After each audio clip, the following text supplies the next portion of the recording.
यह एक काम कर लेगी, उसकी हर मनोकामना होगी पूरी, और यदि कोई कन्या यह काम करेगी तो उसको मनचाहा वर मिलेगा। हे भगवान शिव, यदि सावन सोमवार में आपके इस भक्त से कोई भूल हो जाए तो क्षमा करना, हम सब आपकी ही संतान है। और जो इस वीडियो को लाइक करें उसके दुख दर्द और गरीबी को दूर कर देना, लाइक जरूर करें। सावन की हार्दिक शुभकामनाएं। दोस्तों, सावन सोमवार के पवित्र दिन में यहाँ पर बांधे एक जोड़ी हरी चूड़ी 24 घंटे के अंदर में देखे चमत्कार। सावन का जो महीना होता है मर्यादा एवं ये भक्ति का महीना होता है, भक्ति का माह होता है। सावन के पूरे महीने पर भगवान भोलेनाथ जी का नियंत्रण माना जाता है। कालों के भी काल कहे जाने वाले महाकाल शिव शंभू को सावन का महीना बहुत ही खूबसूरत लगता है। इस समय सूखे पड़े बंजर सूखे पड़े बाग खिलखिला उठते हैं, चारों ओर हरियाली ही हरियाली दिखाई होती है। सावन का महीना लड्डू गोपाल श्री कृष्ण को अति प्रिय है। अपने बाल गोपाल रूप में भगवान लड्डू गोपाल वृंदावन में सावन में स्नान अवश्य करने आते हैं। श्री कृष्ण सखियों के साथ मिलकर वर्षा आदि में स्नान करते हैं और नृत्य आदि करते हैं। दोस्तों, ऐसा माना जाता है कि सावन के पूरे महीने भर भगवान भोलेनाथ जी की पूजा पाठ करने से वो शीघ्र ही प्रसन्न होते हैं। सावन का पूरा महीना भगवान भोलेनाथ का प्रिय महीना है। इसकी अनेक पौराणिक कथाएं एवं धार्मिक मान्यताएं भी हैं।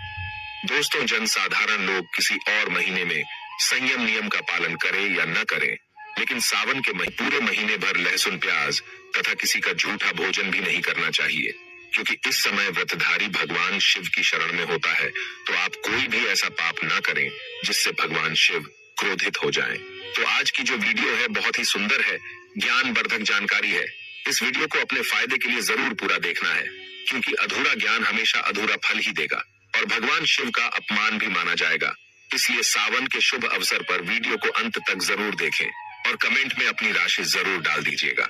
यदि हमारे पास कोई उपाय होगा तो वह आकर हम आपके कमेंट के रिप्लाई में जरूर बताएंगे। सावन के महीने की विशेष महत्व कुछ इस प्रकार से है। दोस्तों, सावन के महीने में ही समुद्र मंथन हुआ था। सावन के महीने में ही माता लक्ष्मी उत्पन्न हुई थी और माता लक्ष्मी को धन की देवी का दर्जा सावन के महीने में ही प्राप्त हुआ था। सावन के महीने में ही भगवान भोलेनाथ भूलोक पर आ जाते हैं और भूलोक पर जिनके घर पर यथावश शिवलिंग रखा हुआ होता है तो उनके घर में भगवान आशिंक रूप में जरूर आते हैं। दोस्तों, इस माह में भगवान विष्णु योग निद्रा में चले जाते हैं तो सृष्टि का जो भार होता है वो भगवान भोलेनाथ संभालते हैं। तो आज की जो वीडियो का विषय है बहुत ही सुंदर है कि इस वृक्ष पर बांधे 2 जोड़ा हरी चूड़ी, आपकी हर इच्छा शीघ्र ही पूर्ण होगी। और इस वृक्ष पर सावन में अगर हरी चूड़ी बांधते हैं तो आपकी सभी मनोकामना शीघ्र ही पूर्ण होगी ही होगी और आपका आने वाला समय भी सुगमता पूर्वक से गुजरेगा और कैसी भी आपके जीवन में जो परेशानी चल रही हो वो परेशानी भी समाप्त हो जाएगी।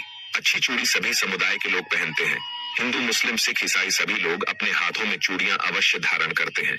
कोई इसे बैंगल्स बोलता है तो कोई इसे करें तो कोई इसे चूड़ी आदि बोलता है, लेकिन चूड़ी का महत्व सर्वप्रिय है। देवी देवताओं को अति आकर्षित करने वाली चूड़ियां मानी जाती हैं, खासकर माता रानी जो महिला चूड़ी पहनकर।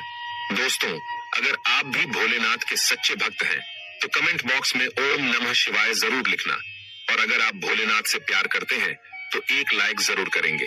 दोस्तों, भगवान भोलेनाथ जी को ये 3 वृक्ष अत्यंत प्रिय है और इस वृक्ष की पूजा करने से शिव पूजा करने का ही फल प्राप्त होता है। दोस्तों, इस वृक्ष के बारे में शास्त्रों में ये भी कहा जाता है कि मनुष्य जाति के जन्म कल्याण के लिए स्वयं भगवान भोलेनाथ एवं माता पार्वती इन वृक्षों के रूप में भूलोक पर अवतरित हुए थे, अर्थात भूलोक पर जन्म लिया था। तो आइए इस वीडियो में जानते हैं सावन में हरी चूड़ी का महत्व। दोस्तों, हरा रंग सौभाग्य एवं उल्लास का प्रतीक माना जाता है जो मन को शीघ्र ही आनंदित करता है। हरा रंग प्रकृति का वो स्वरूप है। हरा रंग प्रकृति का स्वरूप माना जाता है और माता पार्वती भी प्रकृति है एवं भोलेनाथ को पुरुष माना जाता है। दोस्तों, हरे रंग का उदाहरण कुछ इस प्रकार से है जैसे सावन में भगवान शिव जी को चढ़ाए जाने वाले बेलपत्र, धतूरा, भांग एवं दूब हरे रंग की होती है। दोस्तों, प्रकृति निर्माण करने वाले भगवान भोलेनाथ हरे रंग से अति शीघ्र ही प्रसन्न होते हैं। सावन में जो महिला हरे रंग की चूड़ी पहनती है, हरे वस्त्र धारण करती है, उन्हें अखंड सौभाग्य की प्राप्ति होती है। दोस्तों, इसलिए कहा जाता है जितनी भी माताएं बहनें हैं उन्हें पूरे सावन के महीने में हरे रंग की चूड़ी जरूर पहननी चाहिए, हरे वस्त्र जरूर धारण करने चाहिए। सावन के महीने में जो माताएं बहनें भगवान भोलेनाथ की पूजा करती हैं, शिव पूजा करती है, ऐसी माता बहनों को हरे रंग के वस्त्र धारण करने चाहिए और भूलकर भी सावन के महीने में नीले और काले वस्त्र किसी भी महिला को कदापि नहीं पहनने चाहिए। ऐसा माना जाता है कि इस रंग के कपड़े पहनने से महिला के पति पर कष्ट आते हैं और उनके पति की आयु कम हो जाती है। तो दोस्तों, इस वृक्ष पर किसी भी सावन सोमवार के दिन या सावन में किसी भी समय जरूर बांधे। हरी चूड़ी दुर्भाग्य आपका सौभाग्य में बदल जाएगा। कैसी भी आपके ऊपर परेशानी हो, गरीबी हो, कष्ट हो, कर्ज हो, तकलीफ हो, जीवन में जो परेशानी हो, वो सारी समस्याएं समाप्त हो जाएंगी। दोस्तों, केवल एक ही सोमवार के दिन अगर आप ये उपाय करते हैं, हरी चूड़ी इस वृक्ष पर बांधते हैं, तो आपके जन्म जन्मांतर की गरीबी भी मिट जाती है और शीघ्र ही आपके एक ही सोमवार के दिन ये उपाय करने से मनोकामना पूर्ण होगी। तो दोस्तों, वो वृक्ष कौन से है, आइए जानते हैं। प्रथम वृक्ष है शमी का वृक्ष। शमी के वृक्ष के बारे में ध्यान से सुनिएगा। तो शमी का वृक्ष माता पार्वती का एवं भगवान भोलेनाथ जी का मिश्रित स्वरूप कहा जाता है। इसलिए दोस्तों, शमी के वृक्ष को उमा महेश्वर वृक्ष भी कहा जाता है। पूरे सावन भर शमी के वृक्ष पर माता पार्वती एवं भगवान भोलेनाथ जी का वास माना जाता है। सावन के महीने में गोधूली बेला पर प्रदोष काल के समय अर्थात दोस्तों, जब न ही दिन हो और न ही रात अर्थात संध्या काल के समय, तो इस वृक्ष को संध्या काल के समय में, गोधूली बेला में या फिर प्रदोष समय में इस वृक्ष को छूने से पाप दोष कष्ट एवं परेशानी केवल सावन के महीने में छूने मात्र से समाप्त हो जाती है। दोस्तों, सावन के पवित्र महीने में अगर शमी वृक्ष की जड़ पर कच्चा दूध डाला जाए तो भगवान शिव शीघ्र ही प्रसन्न होते हैं एवं माता पार्वती का ढेर सारा आशीर्वाद प्राप्त होता है। दोस्तों, शमी के वृक्ष का महत्व कुछ इस प्रकार से है। भगवान राम रावण पर आक्रमण करने के पूर्व भगवान राम ने शमी वृक्ष की पूजा की थी और पांडवों ने अपने दिव्य हथियार भी शमी के वृक्ष के नीचे में दबाए थे। शमी का वृक्ष जिस घर में लगा होता है उस घर का कल्याण हो जाता है और उस घर में सभी प्रकार के भौतिक। तो दोस्तों, सावन के किसी भी सोमवार के दिन शमी वृक्ष पर उमा महेश्वर का ध्यान करते हुए 2 जोड़ी हरी चूड़ी एवं हरे रंग का रिबन जरूर बांधना चाहिए या फिर हरे कलर का जो भी आपको श्रृंगार आदि मिल जाए वो आपको जरूर बांधना चाहिए, जैसे कि हरे रंग की मेहंदी, हरे रंग की बिंदी आदि या हरी चूड़ियां जरूर बांधनी चाहिए। दोस्तों, कैसी भी आपकी मनोकामना हो वो एक ही बार में पूर्ण हो जाएगी, क्योंकि इस खास समय पर यानी सावन के समय में भगवान शिव खास तौर पर वास करने आते हैं धरती पर और शमी के वृक्ष में स्थायी रूप से वास करते हैं। शमी का वृक्ष छूने मात्र से आपकी मनोकामना शीघ्र ही पूर्ण हो जाएगी। पूरे सावन भर अगर शमी के पत्ते भोलेनाथ जी को उनकी पूजा में चढ़ाते हैं तो इससे अष्ट लक्ष्मी आपके घर में वास करती है। आपके घर में कैसी भी गरीबी हो, दरिद्रता हो, दुख हो, परेशानी हो, गरीबी हो, बीमारी हो, सब समाप्त हो जाती है और पूर्ण रूप से आपके घर में भौतिक सुख आकर के निवास करने लगते हैं। दोस्तों, दूसरा वृक्ष है धतूरे का वृक्ष। धतूरे का वृक्ष भगवान भोलेनाथ के उग्र रूप काल भैरव के अंश से उत्पन्न हुआ है। ऐसी मान्यता है कि शिवलिंग पर धतूरे के पत्ते या पुष्प फल चढ़ाने से राहु केतु एवं शनि के कुप्रभाव समाप्त होते हैं। धतूरे के वृक्ष पर सावन के किसी भी सोमवार के दिन अगर 2 जोड़ी हरी चूड़ी बांधे तो शत्रुओं से छुटकारा मिलता है एवं शत्रुओं का सर्वनाश होता है। और दोस्तों, सावन सोमवार के दिन धतूरे का वृक्ष छूने मात्र से भगवान शिव आपके घर में दौड़े चले आएंगे। दोस्तों, अगर सावन के किसी भी शनिवार के दिन धतूरे के वृक्ष पर बाबा काल भैरव का ध्यान करते हुए हरी चूड़ी अगर बांधी जाए तो घर से भूत प्रेत बाधाएं सब नष्ट हो जाती है, भस्म हो जाती है एवं छोटे से धतूरे की जड़ अगर घर के किसी भी कोने में छुपा दी जाए या घर में जमीन में गाड़ दी जाए तो भूत प्रेत इत्यादि का वास घर में कभी नहीं होता है। घर से सभी बाधाएं शिव के वास होने से भाग जाती हैं। दोस्तों, जो तीसरा वृक्ष है वो है बेल का वृक्ष। अगर भगवान शिव को बेलपत्र न चढ़ाए जाए तो सावन का व्रत अधूरा माना जाता है और बिना पत्र चढ़ाए ही शिवलिंग पर जल भी व्यर्थ हो जाता है। इसलिए जब भी आप भगवान शिव पर बेलपत्र चढ़ाए तो 5 बेलपत्रों पर उसके ऊपर में श्री राम अवश्य लिखे। इससे भगवान शिव जल्दी और अत्यंत प्रसन्न हो जाते हैं। दोस्तों, सावन में बेल वृक्ष छूने से कई तीर्थों का लाभ मिलता है। सावन में इस वृक्ष को क्यों छूना जरूरी है, आइए जानते हैं बेल वृक्ष की महिमा को। बेल का वृक्ष मैं आप लोगों को कई बार कई कथा में बता चुका हूँ कि ये जो बेल का वृक्ष है माता पार्वती के स्वरूप कहा गया है, तो ये वृक्ष माता पार्वती के पसीने से उत्पन्न हुआ है। स्कंद पुराण में बहुत ही स्पष्ट तरीके से बताया गया है।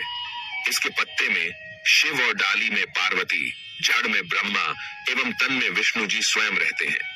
संध्या काल में ऐसा माना जाता है कि शिव मंदिर के समीप में जो बेल के वृक्ष है, इसके नीचे में अगर कोई भी व्यक्ति सावन में शाम के समय, वैसे तो इसे डेली जलाना चाहिए, लेकिन अगर सावन के पावन दिनों में शाम के समय अगर भगवान शंकर जी का कोई भी शिव मंदिर है, तो उसके किनारे में जो कोई बेल का वृक्ष हो, वहां पर बिल्कुल आप एक घी का दीपक जला दीजिए।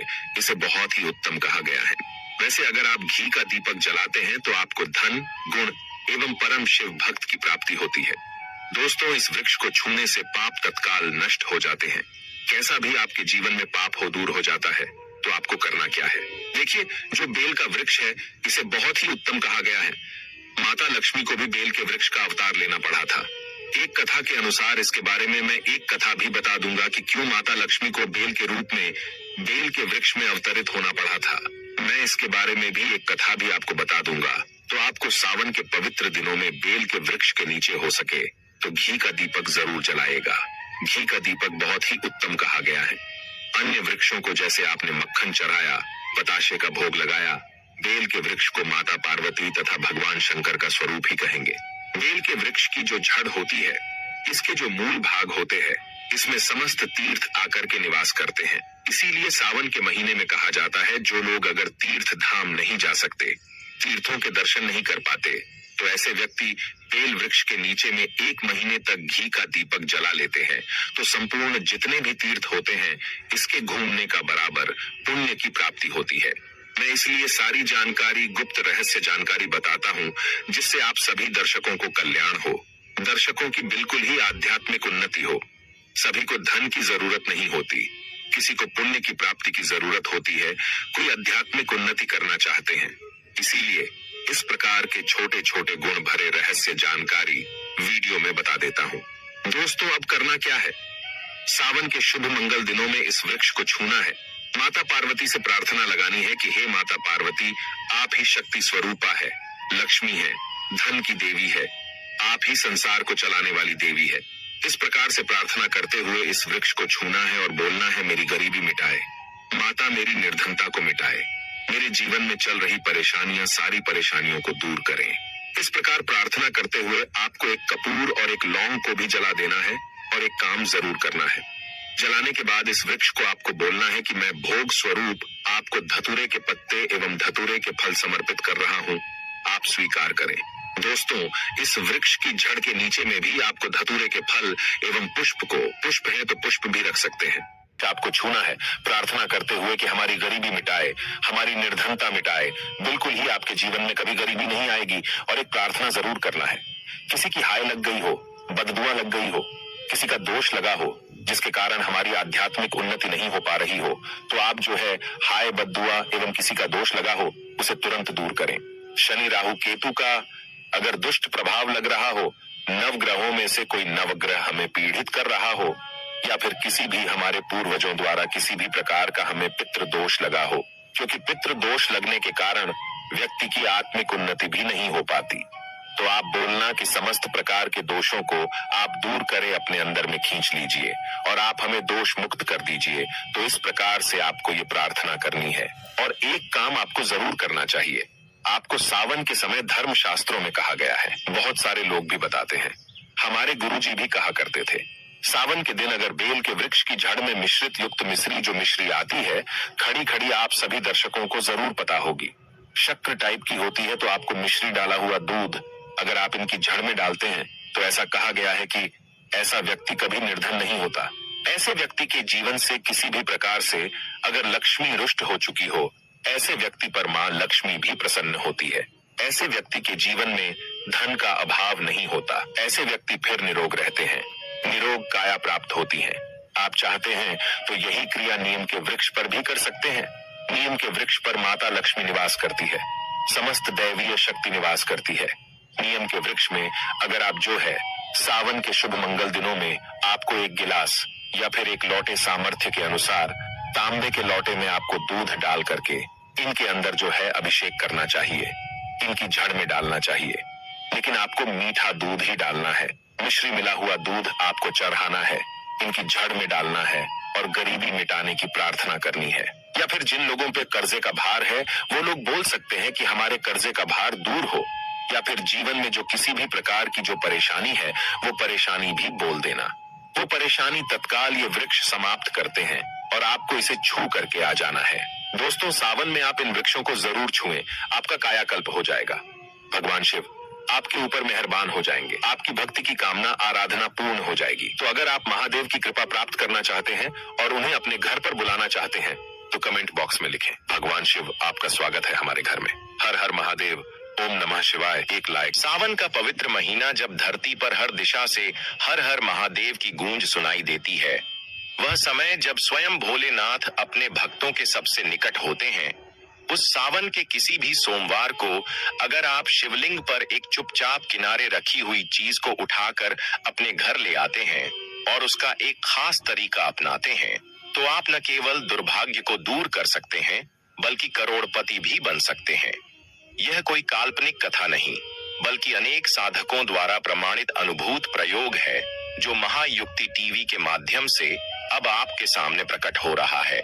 सावन में सोमवार के दिन जब शिव भक्त व्रत रखते हैं, मंदिरों में बेलपत्र, जल, दूध, शहद और भांग चढ़ाते हैं, उन दिनों मंदिर में शिवलिंग के पास अक्सर कुछ चीजें भक्तों द्वारा अर्पित की जाती हैं जो विशेष रूप से प्रसाद नहीं होती, लेकिन उनका संपर्क सीधे शिवलिंग से होता है। ऐसे में यदि आप सावन के किसी सोमवार को प्रातः ब्रह्म मुहूर्त में स्नान करके स्वच्छ वस्त्र धारण कर शिव मंदिर जाएं और वहां शिवलिंग के पास से चुपचाप कोई भी ऐसी वस्तु उठाएं जो वहां स्वतः रखी गई हो, जैसे बेलपत्र, फूल, चावल, काले तिल या पंचामृत से सिक्त मिट्टी का कण, और उस वस्तु को लेकर घर लाकर अपने पूजा स्थान पर रखें, तो यह वस्तु स्वयं भगवान शिव का आशीर्वाद बन जाती है। और यदि उसी वस्तु को एक लाल वस्त्र में बांधकर अपने धन रखने के स्थान जैसे तिजोरी या गल्ले में रखें, तो बहुत ही शीघ्र आपकी आर्थिक स्थिति बदलने लगती है। विशेषकर यदि आपने यह प्रयोग 3 सावन सोमवार तक लगातार किया हो तो आपके जीवन में लक्ष्मी जी का आगमन अवश्य होता है। और जो व्यक्ति यह उपाय श्रद्धा से करता है वह एक नहीं कई स्रोतों से आय प्राप्त करने लगता है। लेकिन ध्यान रखें कि यह प्रयोग पूर्ण निष्ठा, पवित्रता और मौन भाव से करना होता है, न किसी को बताना है और न ही दिखाना है। और अब बात करते हैं कि शिवलिंग पर क्या चढ़ाना चाहिए और क्या नहीं। तो सर्वप्रथम समझिए कि भगवान शिव को जल, दूध, बेलपत्र, भांग, धतूरा, शहद, सफेद चंदन, सफेद फूल, आंख का फूल, पंचामृत इत्यादि अत्यंत प्रिय हैं। विशेष रूप से बेलपत्र तो भगवान शिव के हृदय के समान माना जाता है। उसमें 3 पत्तियां और वह टूटी हुई नहीं होनी चाहिए। बेलपत्र चढ़ाते समय उसका ऊपरी भाग, नुकीला हिस्सा शिवलिंग की ओर होना चाहिए। वहीं दूसरी ओर शिवलिंग पर तुलसी के पत्ते कभी नहीं चढ़ाना चाहिए, क्योंकि यह श्री हरि विष्णु को समर्पित माने जाते हैं और शिव पुराण में इसका निषेध किया गया है। इसके अलावा हल्दी, केसर, शंख का जल, नारियल जल और कभी भी फूल जो मुरझाए हों, टूटे हों या किसी और पूजा से बचे हुए हों, उन्हें भी शिवलिंग पर चढ़ाना वर्जित है। खासकर तामसी वस्तुएं जैसे मांस, मदिरा या प्याज लहसुन से बनी चीजें शिवलिंग के पास भी नहीं जानी चाहिए। अगर ऐसा कोई व्यक्ति करता है तो वह शिव का रुष्ट स्वरूप भैरव का क्रोध झेल सकता है। अतः सावधानी और श्रद्धा दोनों ही आवश्यक हैं। और जब भी शिवलिंग पर अर्पण करें तो AUM नमः शिवाय या महामृत्युंजय मंत्र का जाप करते हुए करें।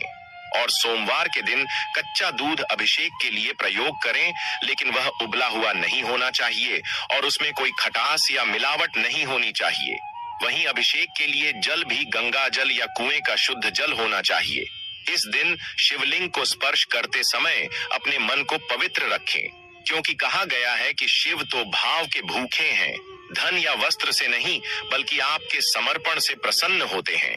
इसीलिए यदि आप इस सावन सोमवार को नियम पूर्वक व्रत रखें, ब्रह्म मुहूर्त में उठकर शिवलिंग का अभिषेक करें और उपरोक्त बताए अनुसार शिवलिंग से जुड़ी कोई वस्तु लेकर उसे अपने घर के धन स्थान पर स्थापित करें तो समझ लीजिए आपके जीवन का भाग्य बदलना निश्चित है। यह कोई तंत्र मंत्र नहीं, बल्कि शिव तत्व की कृपा है जो उनके संपर्क में आई वस्तु से प्रकट होती है। इस वीडियो को अंत तक देखिए, इसे शेयर कीजिए और चैनल को सब्सक्राइब कीजिए ताकि शिव जी की यह कृपा सब तक पहुंचे। क्योंकि सावन केवल व्रत का समय नहीं, यह शिव से एकाकार होने का काल है। इस काल में जो भक्त प्रयास करता है वह कभी असफल नहीं होता। इसलिए आज ही शिवलिंग से उठाकर वह एक वस्तु अपने पास रखें जो आपके भाग्य को चमकाए और आपको बना दे करोड़ों का स्वामी। क्योंकि जब स्वयं त्रिलोकीनाथ की कृपा होती है तो असंभव भी संभव हो जाता है। सावन के सोमवार को जब सूरज की पहली किरण शिवालय की ध्वजा पर पड़ती है, तब उस पल को अगर कोई भक्त सही अर्थों में साध ले तो वह पल केवल क्षण भर का नहीं रहता, वह तो उसके जीवन की दिशा बदल देता है। और इसी पल में यदि वह भक्त, जैसा हमने पहले बताया, शिवलिंग के समीप रखी हुई किसी भी एक दिव्य वस्तु को उठाकर उसे गंगा जल से शुद्ध कर लाल वस्त्र में बांधकर अपने घर की तिजोरी, अलमारी, धन रखने के स्थान या दुकान के गल्ले में स्थापित कर देता है और उसके बाद प्रतिदिन उसी वस्तु को देखकर केवल एक बार AUM नमः शिवाय का 108 बार जाप करता है, तो धीरे धीरे वह वस्तु सजीव प्रतीक बन जाती है शिव की शक्ति का और उसकी ऊर्जा से वह घर आकर्षण का केंद्र बन जाता है। धन, सौभाग्य और समृद्धि के लिए इतना ही नहीं, जिन लोगों का व्यापार नहीं चल रहा, नौकरी में प्रमोशन नहीं मिल रही या पैसा टिकता नहीं, वे जब इसी प्रयोग को करते हैं तो जैसे बंधी हुई किस्मत की गांठ अपने आप खुलने लगती है और चमत्कार इतने स्पष्ट होते हैं कि परिवारजन तक पूछने लगते हैं कि कौन सा शुभ कार्य किया तुमने। यह कोई तिलिस्म नहीं, यह स्वयं शिव के त्रिनेत्र की वह दृष्टि है जो जब किसी पर पड़ती है तो उस व्यक्ति की पहचान तक बदल जाती है, उसके शत्रु मित्र बन जाते हैं, बाधाएं अवसर में बदलने लगती हैं और जीवन वैभव से भर जाता है। महायुक्ति टीवी पर हम आपको केवल उपाय नहीं बताते, हम आपको वह शक्ति प्रदान करते हैं जिससे आप हर उपाय को अपने जीवन में सत्य बना सकें। और यह शिवलिंग से जुड़ा प्रयोग कोई तात्कालिक लालच का रास्ता नहीं है, यह साधना है, एक गहन भावनात्मक, मानसिक और आत्मिक यात्रा है जिसमें आप स्वयं को शिव के समीप पाते हैं। और जैसे जैसे यह साधना गहराती है, वैसे वैसे आपके घर में धन की वर्षा होने लगती है। ऐसे उदाहरण अनेकों हैं जहां किसी ने केवल 3 सोमवार यह प्रक्रिया की और चौथे सोमवार तक उसे न केवल रुका हुआ पैसा मिल गया, बल्कि उसे ऐसा अवसर मिला जिसकी उसने कभी कल्पना भी नहीं की थी। अब एक और रहस्य जानिए, यदि आप इस शिवलिंग से उठाई गई वस्तु के साथ साथ सोमवार को एक विशेष दीपक भी जलाएं, जिसमें शुद्ध घी, थोड़ी सी कपूर और 2 लौंग हों, और दीपक को शिवलिंग के सामने अर्पण करने के बाद उसकी ज्वाला में अपने नाम का उच्चारण करके AUM शिवाय धन समृद्धिम देहि देहि नमः का 21 बार जाप करें तो यह प्रयोग कई गुना अधिक प्रभावी हो जाता है। अब हम आपको सावन सोमवार की रात में सोने से पूर्व किया जाने वाला एक और धनवर्धक रहस्य उपाय बताते हैं। रात्रि में एक सफेद कपड़े में थोड़ी सी सफेद चावल, थोड़ी सी काली मिट्टी जो शिवलिंग के समीप की हो और एक छोटा सा चांदी का सिक्का रखें और उसे तकिए के नीचे रखकर सोएं और प्रातः उसे शिवलिंग के चरणों में अर्पित करें। फिर देखिए अगले 21 दिनों में कैसे अद्भुत परिवर्तन होते हैं, क्योंकि जब आपकी आस्था निष्कलंक होती है और आप नियम से हर कार्य करते हैं तो ब्रह्मांड की सारी शक्तियां आपके सहयोग में उतर आती हैं। अब बात करते हैं उन विशेष 11 वस्तुओं की जो अगर आप सावन में शिवलिंग पर चढ़ाते हैं तो उसका प्रभाव कई जन्मों तक रहता है। 1. बेलपत्र 3 पत्तियों वाला। 2. आक का फूल। 3. कच्चा दूध। 4. काले तिल। 5. पंचामृत। 6ठा गंगा जल। 7वां भांग। 8वां सफेद चंदन। 9वां मिश्री। 10वां केसर मिश्रित जल। 11वीं जौ भीगे हुए। यह 11 वस्तुएं जब आप पूरे सावन में सोमवार को अर्पित करते हैं और उसके बाद उसी सामग्री का एक अंश अपने पास रखते हैं तो वह एक अनोखा यंत्र बन जाता है, धन को खींचने वाला, सुख शांति को स्थायी करने वाला और दुर्भाग्य को भस्म करने वाला। परंतु सावधान, यदि आप अनजाने में भी शिवलिंग पर तुलसी, हल्दी, केसर, सिंदूर, नारियल पानी या टूटी फूटी सामग्री चढ़ाते हैं तो यह पुण्य नहीं पाप बन जाता है। कि हर उपाय करें, लेकिन पूरी जानकारी और विधि के साथ करें, ताकि उसका फल आपको पूर्ण रूप से प्राप्त हो सके।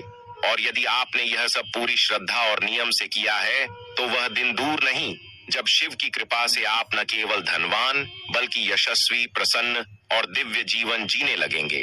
और जो लोग अब तक संदेह करते थे, वे भी आपके जीवन में आए इस परिवर्तन को देखकर हैरान रह जाएंगे। यही है शिव की असली महायुक्ति। बिना शोर के, बिना दिखावे के, केवल भाव और नियम से किया गया कार्य जो पूरे ब्रह्मांड को झुका देता है। पुराणों के अनुसार अविवाहित कन्याएं तथा विवाहित महिलाएं विवाह, सस्नेह संबंध एवं परिवार कल्याण हेतु यह व्रत करती हैं। दोस्तों, शास्त्रों के अनुसार सावन के महीने को सभी साल के 12 महीने में से सबसे श्रेष्ठ महीना माना जाता है, क्योंकि इस दिन भगवान भोलेनाथ, माता पार्वती जी की पूजा करने से व्यक्ति को सभी भौतिक सुख सुविधाओं की प्राप्ति होती है। कमेंट बॉक्स में सच्चे हृदय से लिख दें, जय भगवान शिव, जय माता पार्वती, भगवान भोलेनाथ आपकी मनोकामना इस सावन के महीने में जरूर ही पूर्ण करेंगे। जानकारी अच्छी लगी हो तो वीडियो को लाइक करें, चैनल पर नए हैं तो चैनल को सब्सक्राइब जरूर ही कर लें, ताकि इसी प्रकार की और भी ज्ञान से भरपूर वीडियो आपको सीधे नोटिफिकेशन के माध्यम से प्राप्त होती रहे। वीडियो के अंत तक बने रहने के लिए आप सभी का हमारे चैनल की ओर से धन्यवाद। मिलते हैं एक और नई वीडियो के साथ, तब तक के लिए नमस्कार।